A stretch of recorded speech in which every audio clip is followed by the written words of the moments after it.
रमेश आप्पा कराड माझ्यासोबत. आप्पा, कोणते मतदारसंघातले विषय आहेत जेणेकरून आज तुम्ही लक्ष वेधले? माझ्याकडे मी आज काही लक्षवेधी नाही आहे माझी. मतदारसंघातला विषय महत्त्वाचा आहे, सोयाबीन खरेदी केंद्राची त्याच्याविषयी चालू आहे. खरं तर शेतकऱ्यांच्या कालच्या अतिवृष्टीमध्ये मोठ्या प्रमाणामध्ये जमिनी खरडून घेतल्या, मात्र जी मदत मिळाली ती अपुरी मदत मिळाली असं देखील बोललं जातं. नाही, बिलकुल नाही. ज्या जमिनी खरडून गेल्यात त्याला 3 लाखापर्यंतची मदत मिळालेली आहे आणि ज्या जमिनी म्हणजे नुकसान झालं आहे त्याला 18,500 रुपयापर्यंत मिळालेले आहे.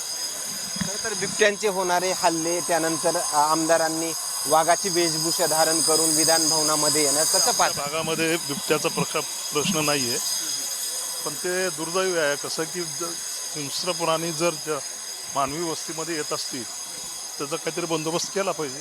आप्पा, शेवटचा प्रश्न. मुंडे कुटुंबाशी तुमचं जवळचं नातं आहे, मात्र पंकजा मुंडे असतील किंवा धनंजय मुंडे असतील यांच्यावरती वारंवार मनोज जरांगे हे आरोप करतात, त्याकडे कसं पाहता? दुर्दैव आहे ते, असं व्हायला नाही पाहिजे. कारण की मुंडे घराणं हे काही तशा पद्धतीचं घराणं नाही, त्यांच्यावर तसे संस्कारही नाहीत. ज्यांनी या महाराष्ट्राला एक वेगळी दिशा दिली त्यांच्यावर असे आरोप होणं बरोबर नाही.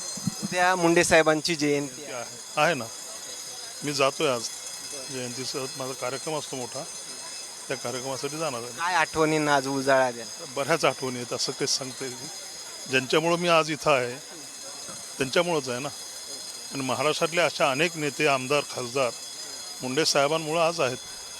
खरं तर बीड चं नातं खूप चांगलं आहे, मात्र खूप म्हणजे संप्रदायाचे कार्यक्रम होतात, 3 नारळी सप्ते होतात बीडमध्ये, मात्र वारंवार बीड जिल्हा बदनाम होतं.